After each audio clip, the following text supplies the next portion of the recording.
Well, thank you, Mr. Chairman. Dr. Wallander, General Cavoli, thanks so much for joining us.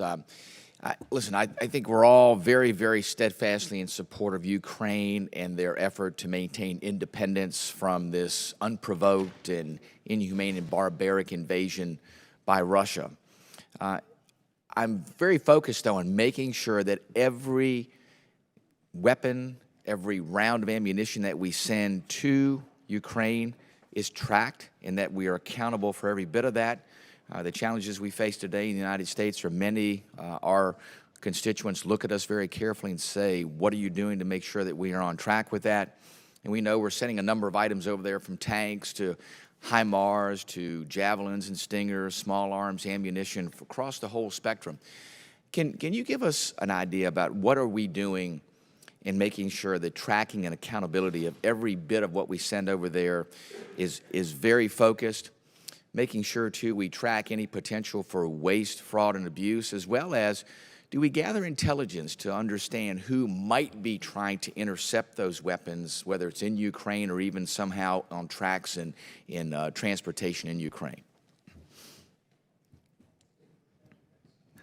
Thank you, sir. Yeah, of course. So, starting with the monitoring of where the equipment goes, we perform a variety of things. First of all, we inventory everything that comes through U.S. hands on the way into Ukraine, and we do that in a couple of different locations that you're already familiar with, sir. So we believe we have a very, very solid understanding of what goes into Ukraine, first of all. Second, we, over the last few months, have fielded to Ukraine a NATO standard logistics tracking system, and they give us access to their networks to monitor that.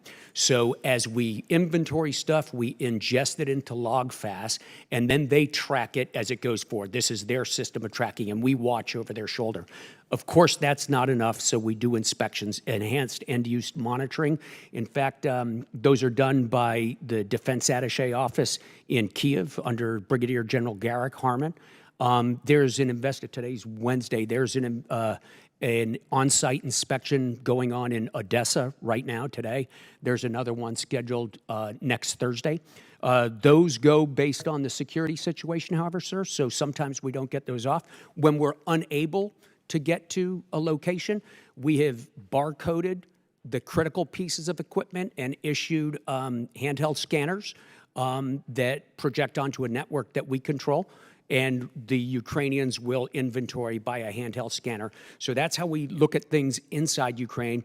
As far as our efforts outside of Ukraine to make sure that we're doing a good job, we have had in our security assistance enterprise, I believe it's 9 DoD IG evaluations, 4 audits, and numerous visits. So I'm pretty confident we're doing the best we can there. And then finally, yes, of course, we do gather intel on it, and I'd be delighted to talk to you about it in closed session, sir. Very good, thank you. Let me ask questions about munition stockpiles. As we know, we are at incredible burn rates on munitions that we are sending to Ukraine, many times having to ask our friends around the world if they can help with that.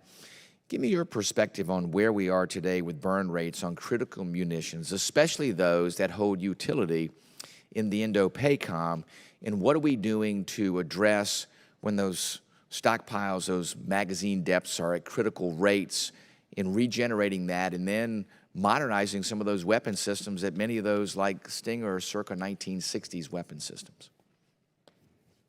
Well, let me start with when we work on a package of security assistance to Ukraine, there is a cross-department working group that includes the services. It includes input from other COCOMs to address exactly the issue you raised, that our contributions to Ukraine are done in light of our own readiness requirements and priorities to support other allies and partners, not least Taiwan. So that is baked into our process as we decide how we are best able to supply Ukraine with its requirements. Are we calling upon our friends and allies to help in that effort, especially when we are critically low on some of those munitions?